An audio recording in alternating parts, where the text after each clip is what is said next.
lucky that your parents can afford to teach you. Your focus should be on learning. ये FSC से all together different है. रट्टा नहीं लगाना, चीज़ों को सीखना है. तो focus on your studies and enjoy your life here. Thank you.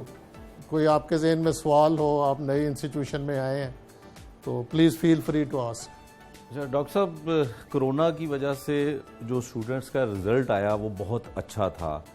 हर किसी ने नंबर्स लिए, तो कोरोना ने तो वैसे माली भी और माशी भी बड़ा नुकसान किया. तो स्टूडेंट्स के हक में बेहतर नहीं गया online classes, online exam? Sir ये ऑनलाइन जो it was a compromise, to be very honest, कि चॉइस और कोई नहीं थी.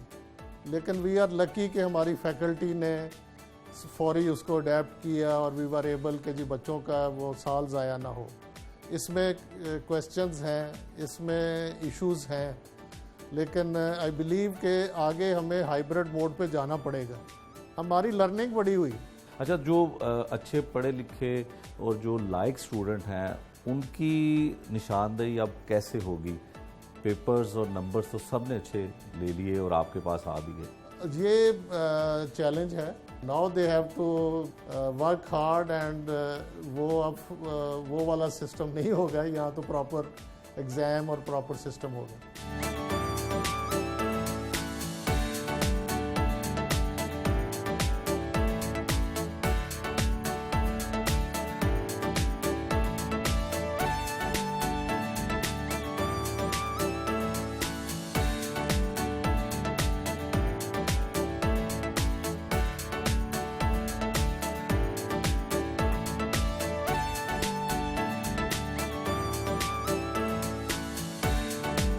सर, कोरोना से तालीमी निज़ाम पूरी दुनिया का मुतासिर हुआ और हमारे यहाँ भी ऑनलाइन क्लासेस हुई.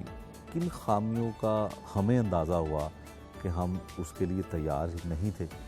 सर ये ऑल ऑफ ए सडन आया और ऑनेस्टली कोई भी तैयार नहीं था. ना हार्डवेयर था ना सॉफ्टवेयर था. और लेकिन वी टुक दिस चैलेंज. एक तो हमने फौरी फैकल्टी को कहा जी कि जिसने लैपटॉप ख़रीदना है उसको फौरी लोन दिए, क्योंकि दैट इज़ द बेसिक ना. बिल्कुल. उसके बाद फिर ट्रेनिंग के बाद फिर जब उन्होंने लेक्चर तैयार किए, वुड यू बिलीव कि माई सेल्फ मैं खुद बैठ के हमने, और ये HEC की इंस्ट्रक्शंस थी कि वाइस चांसलर शुड सिट, कमेटियाँ बना के उनके सारे लेक्चर्स देखे. इट टुक अस को 40 days before we enter into the students को जब हमने इनटेक किया. इट वाज चैलेंज, लेकिन वी टुक दिस चैलेंज. और लेकिन इसमें कॉम्प्रोमाइज़ तो है. जो फेस टू फेस टीचिंग है ना जी, उसमें फॉर इंस्टेंस लैब वर्क है. ऑल दो लैब्स के भी हमने सॉफ्टवेयर ढूंढे कि जी आप उसी तरह ही वो केमिकल डाल रहे हैं, ये रिएक्शन हो रहा है, सारा कुछ है. वो चीज़ें फेस टू फेस में भी ज़रूरी होती करनी. अच्छा सर, अगर पाकिस्तानी तालीमी निज़ाम का मुआवजा किया जाए यूरोप के साथ, अमेरिका के साथ, तो हम कहाँ पे खड़े हैं? मुजाहिद साहब, अभी भी लॉन्ग वे टू गो है. लेकिन अगर मैं कहूँ कि 2002 ऑनवर्ड जितनी स्पेशली हायर एजुकेशन में चेंजेस आई हैं ना, आई विल से कि रेवोल्यूशन आया. ये यूनिवर्सिटियाँ, ये सारा कुछ, अगर वो इन्वेस्टमेंट ना होती, जो PhD फॉरेन स्कॉलरशिप थे, इंडिजिनस स्कॉलरशिप थे, तो डिज़ास्टर था. लेकिन अभी भी there is a need for more investment. और इस साल 1-2 साल में अगर मैं गवर्नमेंट ऑफ पंजाब की बात करूं, तो इन्होंने दूर दराज इलाकों में यूनिवर्सिटीज़ को लेके गए हैं. अच्छा सर, इसकी एक वजह ये भी है कि हमारी जो ख़ासकर लीडर हैं वो भी बैरून मुल्क से पड़े होते हैं, और अगर कोई सरकारी ओहदों पे फाइज अच्छी पोजीशनों में लोग हैं तो वो भी बाहर के पड़े हुए होते हैं. तो इसका मतलब है कि यहाँ का निज़ाम और वहाँ का निज़ाम वाकई आज तक फ़र्क है? सर फ़र्क देखें ना, ये हम एक छोटा सा थंब रूल है कि कितने % ऑफ द GDP आप एजुकेशन को दे रहे हैं. ठीक है. हम सारा जो एकेडेमिया है वो कहता है जी मिनिमम जो हमारी डेवलपिंग कंट्री में स्टैंडर्ड है वो 4% ऑफ द जीडीपी होना चाहिए। तो वो 4% ऑफ द जीडीपी आप देंगे तो चीज़ें ठीक हो जाएंगी।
डॉक्टर साहब, जब आप स्टूडेंट थे और जो अब स्टूडेंट हैं, क्या उनमें बड़ी तब्दीलियां, फ़र्क क्या आया स्टूडेंट्स में? सर स्टूडेंट आज का ना जो ड्यू टू इंफॉर्मेशन वो ज़्यादा अवेयर है, उसे फ़िक्र है अपने कैरियर का कि मैंने क्या करना है, कौन सी स्ट्रीम पे जाना है। तो जो हम स्टूडेंट थे हमें तो कोई पता ही नहीं था जी। सर, जब से आपने ये जिम्मेदारी संभाली है इस यूनिवर्सिटी की, क्या तब्दीलियां, क्या इनकलाब बर्पा किए? सर अल्लाह ताला ने मुझे मौका दिया है। इससे पहले मैं वेटनरी यूनिवर्सिटी में 2 टेन्योर वाइस चांसलर रहा। तो मैं कंसिडर करता हूँ जी जो ये वाइस चांसलरशिप है ना, this is not a job, this is an honour. और ये कमिटमेंट है आपकी अपनी कौम के साथ और अपनी फ्यूचर जनरेशन के साथ कि व्हाट यू कैन डिलीवर। और इसमें आके हमने जो बेसिक काम किया है वो क्वालिटी टीचर्स का किया। कोई 156 असिस्टेंट प्रोफेसर हायर किए। जब मैं इधर आया सिर्फ 2 प्रोफेसर फुल प्रोफेसर थे। अच्छा। 12 प्रोफेसर हायर किए, 34 एसोसिएट हायर किए। डॉक्टर साहब, किसी दौर में ऐसे होता था कि को एजुकेशन निज़ाम को डिस्करेज किया जाता था हमारी सोसाइटी यहाँ से, लेकिन यहाँ पे को एजुकेशन है तो इससे कुछ बेहतर नताइज बरामद होते हैं? सर मुझे मैं इंटरेस्टिंग बताऊँ, इत्तेफाक हुआ ईरान जाने का। मेरा था कि बड़ा कंजर्वेटिव वो मुल्क होगा, ये होगा। मैंने उधर ख़ातून को हर जगह काम करते देखा, पेट्रोल पंप पे भी, बिल्कुल, बसों के अड्डे पे भी, रेस्टोरेंट, ऑफिसेज, हर जगह। तो हमें तो नहीं, आप अपने उस आउटफिट में और उस नॉर्म्स में रहें और काम करें। और इनको 50% पॉपुलेशन है, घर तो नहीं बैठाना। इसी तरह इनकी कॉन्फिडेंस आएगा और एम्पावरमेंट होगी। मैं इंडोनेशिया गया, सिमिलर, हर जगह हमारे इस्लामी मुल्क हैं, बहुत बड़े मुल्क हैं ये, हर जगह खातून काम कर रही। तो कितने % अब ख़वातीन को पढ़ाने का रुझान हमारी सोसाइटी में ज़्यादा लगता है आपको? अगर मैं इस यूनिवर्सिटी की बात कर रहा हूँ तो इंटरेस्टिंगली हमारे 52% फीमेल स्टूडेंट हैं, 48% मेल स्टूडेंट है। और जो अच्छी बात ये है कि जो बच्चियाँ हैं, जब कॉन्वोकेशन होता है तो मेडल ज़्यादा उन्हीं के होते हैं।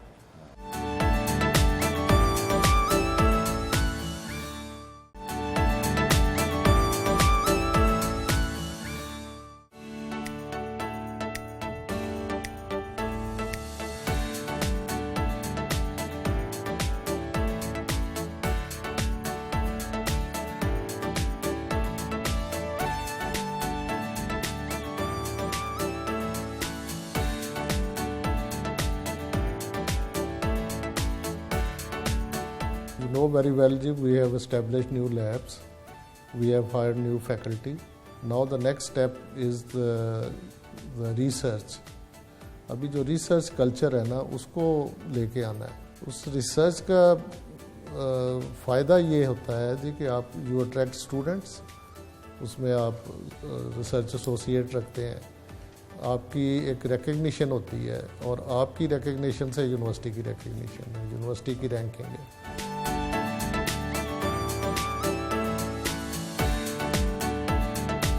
डॉक्टर साहब, यकीनन आप बचपन में स्टूडेंट तो बड़े लायक होंगे, तो कभी क्लास से फट्टा शुट्टा लगाया कभी? ये तो पार्ट ऑफ आपके सिस्टम होता है ना जी क्लास में। लेकिन मैंने ना जी स्कूल, फादर जॉब में थे तो बड़े मुख्तलिफ किस्म के स्कूलों में पढ़ा। अच्छा। जो मैंने स्टार्ट किया तो एक बहुत अच्छा खानेवाल में इंग्लिश मीडियम स्कूल था, प्रॉपर डेस्क और लेडी टीचर्स और बहुत अच्छी इन्वायरमेंट थी। उसके 2 साल बाद फादर की ट्रांसफ़र इधर साहिवाल में हो गई। वो एक गांव का स्कूल था, वो टाटों वाला स्कूल? टाटों वाला स्कूल था, और वो एक टीचर था और 5 क्लासें थी। एक टीचर सारी क्लासों को पढ़ाता था? वो ही पढ़ाता था बारी बारी। अच्छा। लेकिन नंबर ऑफ स्टूडेंट बहुत कम थे, किसी क्लास में 12 थे, किसी में 15। मैट्रिक मैंने किया फाजिलपुर डिस्ट्रिक्ट राजनपुर से। अच्छा, उधर भी फादर की ट्रांसफ़र हुई। अच्छा, वो भी हाई स्कूल था लेकिन टाटों वाला हाई स्कूल था। जो टाटों वाला स्कूल था उसका फुट्टा कोई याद कि कहाँ गए, क्या किया था? फिल्म देखने गए या कहीं गांव में चले गए? नहीं सर, वो गांव में ही थे। फिल्म वाला तो कॉन्सेप्ट ही नहीं था गांव में। तो वो ये होता था जी साथ नहर है, नहर पे नहाने चले गए। अच्छा। तो इस किस्म के काम होते थे वो। मतलब फिल्म वाला तो उधर कोई कॉन्सेप्ट नहीं था। जब उस दौर में जो टाटों वाले स्कूल में एक बड़ी तरजीह दी जाती थी तख्ती लिखना, तख्ती, बिल्कुल जी। वो अब तो वो खत्म हो गया है, उसका क्या फायदा था? और बस आपकी राइटिंग बड़ी अच्छी होती थी, और वो टीचर छोड़ते ही नहीं थे जब तक आपकी वो राइटिंग। और वो मुझे याद है उस वक्त नया नया ख़त नस्ख आया, और वो बड़ा उन्होंने हमें मेहनत कराई कि जिसको ऐसे करना है, इधर ऐसे बे होगी, ऐसे ये होगी, तो वो तख्तियाँ तैयार करनी, फिर लिखना। तो अब तो वो बच्चे ये चीज़ें सोच ही नहीं सकते कि क्या। डॉक्टर साहब, कॉलेज और यूनिवर्सिटी दौर में दोस्तियाँ बड़ी मजबूत हुआ करती थी, सारी ज़िंदगी साथ चला करती थी। फिर एक और बड़ी चीज़ ख़ास होती थी, मोहब्बत भी हुआ करती थी। उस दौर में आपको कभी मोहब्बत हुई? सर, दोस्तियाँ बहुत हैं, अभी तक चल रही हैं। यू आर एब्सोल्युटली राइट कि जो ख़ास तौर पे जो जब मैं वो अपने प्रोफेशनल इंस्टीट्यूशन में था, तो उसकी जो ब्यूटी थी वेटनरी कॉलेज की कि उसमें सारे सूबों से बच्चे आते थे। अब हम उनके बच्चों की शादियों पे पीछे हम स्वाबी गए हुए थे, कभी पेशावर जाते हैं, कभी सिंध में जाते हैं। बाकी जो दूसरी बात आपने की मोहब्बत की मोहब्बत वाला कोई अपॉर्चुनिटी नहीं मिली, ना ही कोई ऐसा एनवायरनमेंट थी, ना कोई ऐसा सिलसिला था। तो फिर शादी किस तरह से? Arrange marriage? शादी अरेंज। लड़की को पहले शादी से पहले भाभी हमारी को देखा हमने, वो शी वाज कज़न। अच्छा। और शी इज़ कज़न मतलब अब तो वाइफ है। तो वो मेरे फादर लाहौर आए हुए थे और मैं उस वक्त साहिवाल था। बड़ी सिस्टर इधर ही, उन्होंने फैसला करके मुझे फ़ोन करके बता दिया जी कि ये हमने फैसला कर लिया। डॉक्टर साहब, अब जो यूनिवर्सिटी में स्टूडेंट पढ़ते हैं, सोशल मीडिया, टिकटॉक, बहुत फास्ट हो गया सब कुछ। तो पिछले दिनों एक यूनिवर्सिटी में एक स्टूडेंट जो थी, लड़की थी, उसने प्रपोज किया लड़के को, बड़ा वायरल हुआ। इस तरह का माहौल भी नहीं, ये अच्छी बात नहीं है। हमारा जो कल्चर है, हमारी जो नॉर्म्स हैं, जो उसको देखें ना। अब मैंने अपने बच्चों की तो हमने बच्चों की कंसेंट ली, सारा कुछ किया जो हमें हमारा मज़हब भी कहता है। ज़बरदस्ती वाला तो कोई सिलसिला नहीं है ना। तो ये चीज़ें जो उसके पीछे एक विजडम होता है जो पेरेंट्स करते हैं, सारा कुछ करता है। तो अगर वो ऐसे प्रपोज किया होगा तो आई बिलीव कि जितनी तेज़ी से वो हुआ होगा, इतनी तेज़ी से फिर वो ख़त्म भी हो जाता है। आप देखें कि पहले डाइवोर्स का सुनते ही नहीं थे, अब अल्लाह माफ़ी दे वो फिर and up with these things. तो जो हमारा कल्चर है, हमारी नॉर्म्स हैं, उस पे हमें।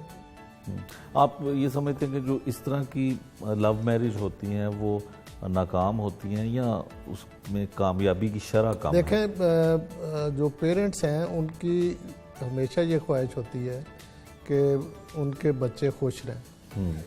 कोई भी पेरेंट ऐसे नहीं चाहेगा जी कि ऐसा कोई काम करें कि जो ना हो। वेरी फ्यू कोई हमारे कहीं बैकवर्ड एरिया या इसमें शायद हो कि जी, लेकिन उनकी भी यही ख्वाहिश होती है। And they always look for के जी एक अच्छा मैच हो और सारा कुछ हो, और उसकी फिर ब्लेसिंग होती है उन चीज़ों की। और किसी उस्ताद का मूड कैसा होता है जब घर से वो आता है और बहुत अच्छे मूड में स्टूडेंट्स को पढ़ाता है, उसकी वजह क्या होती है अच्छे मूड होने की और ख़राब मूड होने की? अच्छा, मुजाहिद साहब, मेरा कोई इत्तेफाक ऐसा है कि मैंने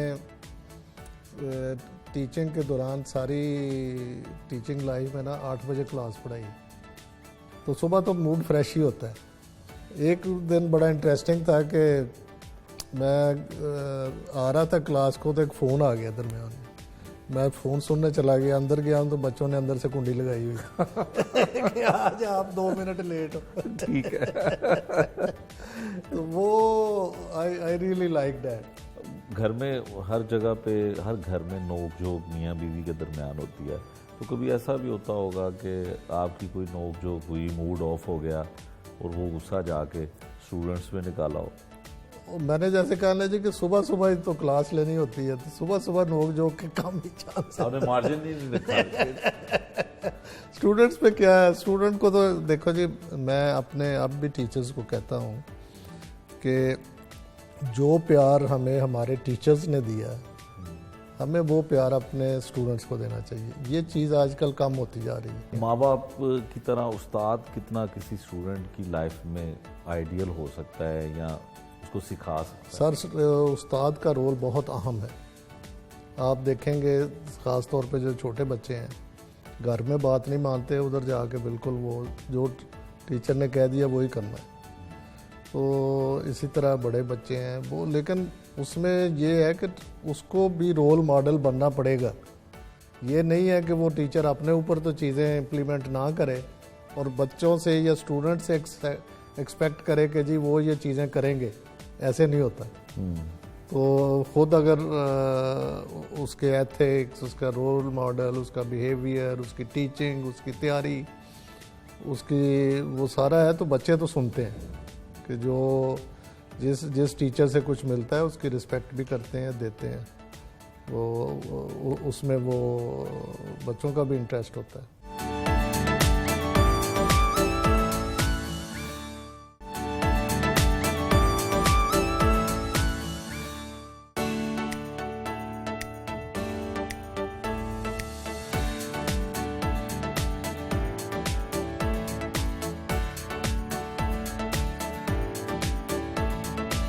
जावेद साहब, आप मुजाहिद शेख साहब को तो जानते होंगे। ये तो सेलिब्रिटी हैं जी, ये तो हमारे माशाल्लाह इनसे बहुत प्रोग्रामों में मुलाकात तो हुई। मेरी आज ये खुशकिस्मती है कि जावेद साहब भी आज इधर मौजूद हैं, तो आप भी आ गए। आपका भी एक नाम है, लेकिन जावेद साहब तो हम सब के लिए बिल्कुल। जावेद साहब बहुत हाँ जी, मशहूर और मारूफ शख्सियत है। डॉक्टर साहब ये बताएं कि इनके साथ कोई ज़ाती दोस्ती है जावेद साहब के साथ? जावेद साहब से जी बड़ा एक प्यार का रिश्ता है और बड़ी देर से है। और आज ख़ास तौर पे तशरीफ़ लाए तो एक इसके साथ इनसे एक गाइडेंस लेना भी था। अच्छा। हमारा bachelor of fine arts 2 campuses पे हो रहा है। ठीक है। और जो बच्चे हैं आगे वो प्रेफरेंसेस उनकी ग्राफिक डिज़ाइन में ज़्यादा जा रहे हैं, फाइन आर्ट्स में तवज्जो कम है। तो मैंने कहा जावेद साहब से आज ये हम गाइडेंस लेंगे कि कोई टाइम दे मुजाहिद साहब, बच्चों को। और मैं जब कार्टून बनाता हूँ पर्सनैलिटीज़ के जो, तो ओवर द ईयर्स फिर आपकी कुछ पसंदीदा शख्सियात हो जाती हैं। बिल्कुल। एक तो तलत साहब की जो पर्सनैलिटी है ना, वो कंपोज्ड, प्लेजेंट, बिल्कुल वेल ड्रेस्ड, स्माइल, ये एक पैकेज ऐसा है जो कि ना बड़ा नायाब है, क्योंकि ये जिस पोजीशन पे हैं इसमें आके ना बंदा वो बहुत ज़्यादा या तो सीरियस हो जाता है या मतलब अब मैं एक्सप्लेन नहीं कर सकता आपको। तो आज मैंने कहा कि ये इन्होंने वो जो था ना वेटनरी जो इनका जो असल जो डिपार्टमेंट था उसमें तो मुलाकातें रहती थी। तो मैंने कहा था ये यूनिवर्सिटी ऑफ एजुकेशन है क्या? बिल्कुल। तो यहाँ आके पता चला कि असल तो यूनिवर्सिटी ये है, ये जो उस्तादों को ट्रेन करती है। क्योंकि हमारा जो एक सेक्टर है ना प्राइमरी एजुकेशन जी, उसमें अगर उस्ताद अगर हमें सही मिल जाए ना, जैसे कि हमारे होते थे जब हम स्कूल में होते उस दौर में, तो ये जो चीज़ है ये तो आई एम इम्प्रेस्ड। तलत साहब को अल्लाह ताला हिम्मत दे और इसी तरह इनकी तवानाइयाँ जो हैं ये एजुकेशन पे अब हो रही हैं। तो मैं तो एक एक मिनट में मुझे ये जो इन्फॉर्मेशन मिल रही है, क्योंकि मैं भी सीखता हूँ, मैं दफ्तर में नहीं बैठता, कार्टून बना देता हूँ, लेकिन मेरा फीडबैक यही होता है। अच्छा जावेद साहब, जैसे उन्होंने बताया कि फाइन आर्ट के हवाले से अब लोग ज़्यादा दिलचस्पी नहीं लेते, है ऐसा? अब आजकल के जो हालात हैं ना, वो पहले तो कहते थे भाई आर्टिस्ट फाके मरेगा, हाँ, लेकिन अब जो है, अब एक तो Lahore is a very blessed city माशाल्लाह। यहाँ पे कुछ तकरीबन 28 आर्ट गैलरीज हैं जहाँ पे बच्चों का काम एग्जिबिट होता है, और अब हर इंस्टीट्यूट में वो जो थीसिस वर्क है उसकी नुमाइश होती है। और जो अच्छे जो ख़रीदार होते हैं ना, वो मतलब वो जो महंगी पेंटिंग्स नहीं ख़रीदना चाहते, क्योंकि जब आप मशहूर हो जाते हैं वो आइकॉन बन जाते हैं 4 लाख 5 लाख। तो जो बच्चों की पेंटिंग जो है ना, कई बहुत ही अच्छे 20,000 25,000 में मिल जाती है, बच्चे भी खुश हो जाते हैं, उनको एक इंसेंटिव मिलता है। तो मेरा ख्याल है ये अब जो है ना ये सिलसिला बदल गया है। अब आर्ट की लोगों को अहमियत का अंदाज़ा हो रहा है, इंटीरियर का एक पार्ट हो गया। पेंटिंग्स तो इनका भी बहुत अच्छा है, इनसे मैं सीख रहा हूँ। इन्होंने कहा कि फोकस जो है ना ग्राफिक डिज़ाइन पे नहीं होना चाहिए। बिल्कुल सही है। दूसरी पेंटिंग जो है, ऑयल है, वाटर है, या जो भी है, तो और आज यही तय हुआ है कि ये किसी दिन ना इनके जो मुतहद अदारे हैं ना जिसमें फ़ाइन आर्ट्स है, वो भी देखते हैं। ठीक। तो आई एम सो हैप्पी कि मेरा जब मैं मिलता हूँ ना लोगों से, तो मेरा कॉन्फिडेंस, एनर्जी मिलती है कि पाकिस्तान इतना भी गया गुजरा नहीं है, हर जगह जो हैं चीज़ें हो रही हैं।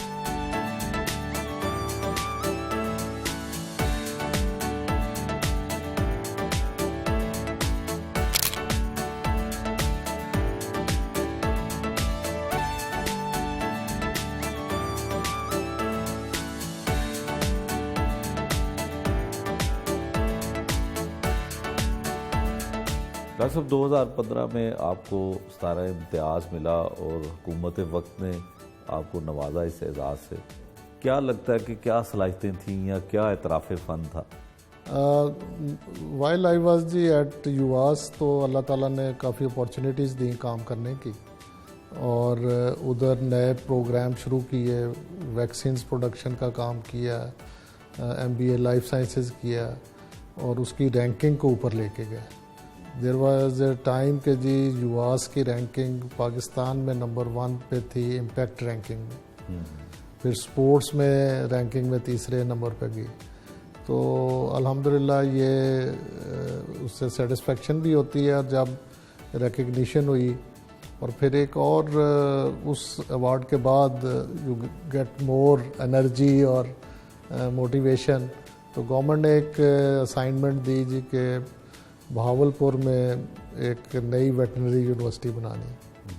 वो एक रेत का टीला था, 1000 एकड़ ज़मीन थी। अच्छा। 6 माह तो हमें उसे सीधा करते लगे। तो that was a challenging job. अब अल्हम्दुलिल्लाह उस 1000 एकड़ पे बेहतरीन यूनिवर्सिटी फंक्शनल है, जो उस एरिया की इकॉनमी में बड़ा अहम रोल प्ले करेगी और कर रही है। तो डेवलपमेंट का काम किया, रिसर्च का काम किया। मतलब आपकी रिसर्च पे बड़ी एक्सपर्टीज़ है और ख़ासकर जानवरों के ऊपर बड़ी एक्सपर्टीज़ आपकी रही है। तो क्या ये कोई रुझान, इसका ख़ास वजह थी इस तरफ जाने की? इसलिए कि जी एक तो मैं वेटनरी में क्यों आया, मेरे फादर वेटनेरियन थे। अच्छा अच्छा। आई वाज वो एक रिसर्च इंस्टीट्यूशन थी उकाड़ा के पास, उधर वो डायरेक्टर थे। तो वो एक जब आप आँख खोलते हैं और उस एनवायरनमेंट में आप ग्रो होते हैं, राइडिंग की, एनिमल्स के साथ सारा कुछ, तो एक इंटरेस्ट था। और आगे आके रिसर्च में फिर रिसर्च की ज़रूरत थी, क्योंकि ये हमारे जो मसाइल हैं उसके ऊपर रिसर्च हमने करनी है। हम जैसे हमारा एनिमल बफलो है, तो मेरे जो मेजर स्टूडेंट्स हैं उन्होंने बफलो के ऊपर रिसर्च की, क्योंकि वो हमारा एनिमल है और उसके ऊपर हमने काम करना। फिर हमने एक जॉइंट रिसर्च सेंटर चाइना के साथ बनाया बफलो के ऊपर, उनकी रिसर्च इंस्टीट्यूट का, और इधर वो भी अभी काम कर रहा है। तो अगर रिसर्च नहीं है तो सिर्फ टीचिंग का कोई फ़ायदा नहीं है, प्रॉब्लम सॉल्विंग हमने करके देनी है। अब आपके नॉलेज में होगा कि जो वेटनरी यूनिवर्सिटी है, पहली जो कोविड की वैक्सीन है मुल्क में उन्होंने बना के दी है। बिल्कुल ऐसे ही। तो ये देखें ना, ये चैलेंजेस हैं। तो उससे पहले वो हमने एक लैब बनाई थी BSL लेवल 3 की, उसी लैब में सारी वो टेस्टिंग करते रहे, उसी में उन्होंने वैक्सीन बनाई। तो यूनिवर्सिटीज़ का काम जो है ना जी, वो जो सोशल यूनिवर्सिटी के ज़रिए आप कुछ स्कूल्स को भी चला रहे हैं। इस यूनिवर्सिटी के ज़रिए जी कोई 90 स्कूल्स हैं पंजाब भर पंजाब में, तो उसमें 8000 प्लस स्टूडेंट्स हैं। ये सारे फेल्ड स्कूल थे, अब वो सारे पॉजिटिव में हैं। और पिछले 2 महीने से जो हमने एक इनिशिएटिव किया, जो मेरा बैकग्राउंड डेयरी इंडस्ट्री को मिला के, अब उन्हें हमने स्कूल मिल्क प्रोग्राम शुरू किया। School milk? हाँ जी, हर बच्चे को एक फ्लेवर्ड मिल्क का एक पैक डेली मिलता है 2-3 पीरियड के बाद, ताकि उसमें एनर्जी आए और उसकी पढ़ाई बेहतर हो, और उन्हें प्रोटीन की ज़रूरत है। फिर इसको हमने सिर्फ ये नहीं किया, बल्कि इसके साथ फिर रिसर्च भी इन्वॉल्व की। ह्यूमन न्यूट्रिशन डिपार्टमेंट है वेटनरी का, वो उसके ऊपर बेसलाइन उसकी उन्होंने स्टडी कर रहे हैं। फिर डिफरेंट एस्पेक्ट पे करेंगे कि दूध पीने में उन्हें उनकी ग्रोथ में क्या चेंजेस आएंगे। तो रिसर्च और ये सर, रिसर्च आपकी क्या कहती है कि सबसे बेहतर दूध गाय का है या भैंस का? भैंस का दूध जो है ना जी, उससे प्रोडक्ट्स ज़्यादा बनते हैं, जैसे आइसक्रीम है, आपका योगर्ट है, फिर आपका वो जो पनीर है, चीज़ है, तो उसमें फ़ैट कंटेंट ज़्यादा है, प्रोटीन अच्छी है। उसको लेकिन डिपेंड्स कि अगर बच्चों को देना है तो फिर ठीक है, मतलब यंगस्टर्स को, बच्चों के लिए तो काऊ मिल्क ही बेहतर है। हमारे लिए भी भैंस का दूध जो है ना, वो उसमें फ़ैट परसेंटेज ज़्यादा है, उसको डिल्यूट करके ले लें। लेकिन वर्ल्ड ओवर इसकी, अब पीछे एक चाइनीज़ कंपनी आई हुई थी, वो कहते जी हम 50,000 लीटर डेली हमारी सेल है बफलो मिल्क की, और डिमांड 5 लाख लीटर की है। अभी वो इधर आए हुए हैं कि अपना फार्म बना के कोई बफलो मिल्क एक्सपोर्ट या ये काम। अच्छा, ये सिर्फ एशिया में ही ऐसा है? पाकिस्तान, भारत या श्रीलंका में मेरा ख्याल है बफलो भैंस जो है उसका दूध इस्तेमाल होता है। इसके आगे अगर चले जाएं तो सब जगह पे गाय ही है और उसका दूध इस्तेमाल होता है। ये रिसर्च क्या कहती है? ये हमारे तरफ जो, बल्कि चाइना, पाकिस्तान, बांग्लादेश और इंडिया, इसमें 95% जो वर्ल्ड की बफलोज़ हैं वो इधर हैं। और ये बफलोज़, उसमें मेजॉरिटी जो है डेयरी टाइप है। चाइना में भी डेयरी टाइप कम है, वो उसको क्रॉस ब्रीड करके लेके आ रहे हैं, वो मीट टाइप स्वैम्प बफलो है। साउथ अमेरिकन कंट्रीज़ में बड़ी प्रोग्रेस हो रही है, वो उसमें वेनेजुएला है, अर्जेंटीना है, ब्राज़ील है, उसमें काफ़ी फार्मिंग हो रही है। इटली में काफ़ी फार्मिंग हो रही है। जो इटली का प्रोडक्ट मोज़रेला चीज़ है वो बफलो से बनता है, तो वो उसको स्पेशलिटी में लेके गए हैं और प्रीमियम प्राइस उससे लेते हैं। हमारे अनफॉर्चुनेटली बफलो मिल्क और काऊ मिल्क इकट्ठा मिक्स करके उस स्पेशलिटी प्रोडक्ट्स की तरफ हम नहीं गए, हम वो उसकी तरफ गए हैं। और दूसरा ये है कि वो काऊ में उन्होंने जेनेटिक इम्प्रूवमेंट काफ़ी लेके गए हैं, उसकी प्रोडक्शन पोटेंशियल काफ़ी इंक्रीज़ किया है जी, उसकी प्रोडक्शन में काफ़ी इजाफा है, काफ़ी इजाफा हुआ है। हाँ जी।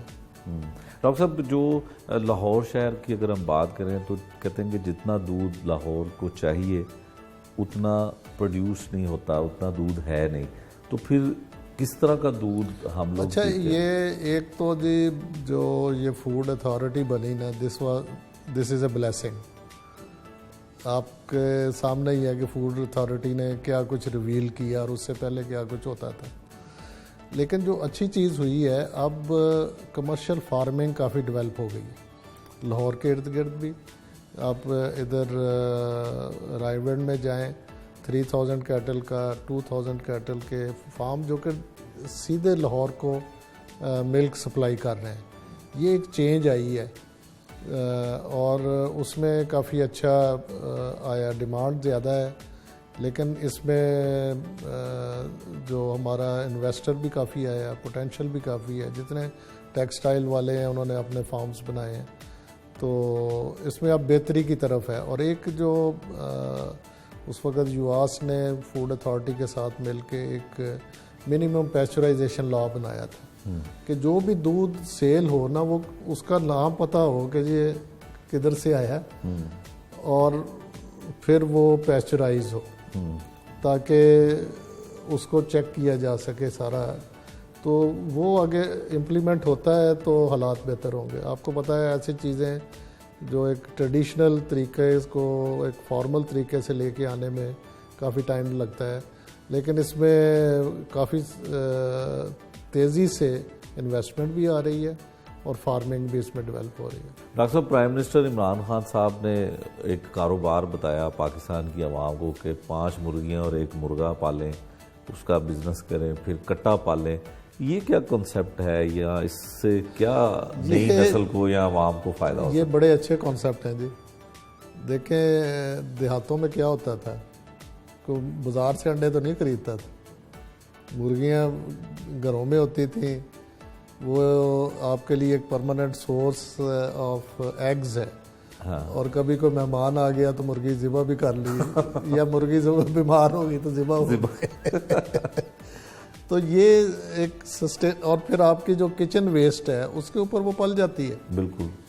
तो एक sustainable way of getting quality protein है, क्योंकि जो एग है वो एक कंप्लीट डाइट है। अच्छा, फिर जो आपने दूसरे वो कट्टे पाल स्कीम की बात की, वो बड़ी एक्टिवली चल रही है। होता ये था कि पाकिस्तान में जो लॉन्डी कैटल कॉलोनी है ना, वो दुनिया की लार्जेस्ट कैटल कॉलोनी है। वो सारे कराची को दूध सप्लाई करती, और जानवर सारे पंजाब से जाते हैं।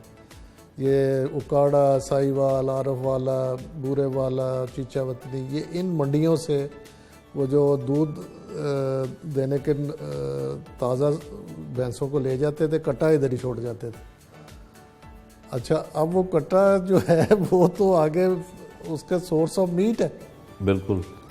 तो क्योंकि दूध उनका प्राइस अच्छी मिलती है, अगर उसको पिलाएंगे तो वो उस पे गवर्नमेंट ने बाकायदा इंसेंटिव दिया कि आप रजिस्टर करें, आपको वो सब्सिडी देंगे और आपको वो रजिस्टर करके आप वो काफ रेज करें, ताकि मीट भी हमें चाहिए। तो वो ज़िम्मेदार के लिए एक अच्छी एक एक्टिविटी आ गई, और ये बड़ी ही तेज़ी से और बड़ी कामयाबी से ये चल रहा है। और जो बफलो मीट है वो काऊ मीट से सुपीरियर है, उसमें कोलेस्ट्रॉल कम है, उसमें प्रोटीन ज़्यादा है, तो वो बहुत अच्छा मीट है और लीन मीट है। डॉक्टर साहब, ये कारोबार जो है ये देहात में तो हो सकता है, लेकिन शहरों में तो लोगों के, ये है देहात के लिए। अब वो देखो, आपको पता है किचन गार्डनिंग का जो कॉन्सेप्ट है कि जी आप, अब हमारे असल में ना जी, वो हम कहते हैं टमाटर बड़े महंगे हो गए, और बाद जब टमाटर सस्ते हैं आप उसकी पेस्ट बना के रख लो। उस तरफ किसी ने नहीं जाना। जब टमाटर को पूछता कोई नहीं ना, उस वक्त वो जिम्मेदार का भी नुकसान हो रहता है, क्योंकि उसको प्राइस नहीं मिल रही होती। और वो एक सर्कल है, जब प्राइस नहीं मिलेगी दोबारा वो लगाएगा नहीं, जब महंगा होता है फिर कहते हैं टमाटर बहुत महंगे हो गए। मेरा ख्याल है कि हमारी इंस्टीट्यूशंस को ये पैकेज बना के देने चाहिए जी कि आजकल ये टमाटर सस्ते हैं, ये तरीका है पेस्ट बनाने का, ये बना के रख लें, ताकि जब ये ऑफ सीज़न हो तो आपको इसकी ये कंप्लेंट ना हो कि जी महंगे हो गए।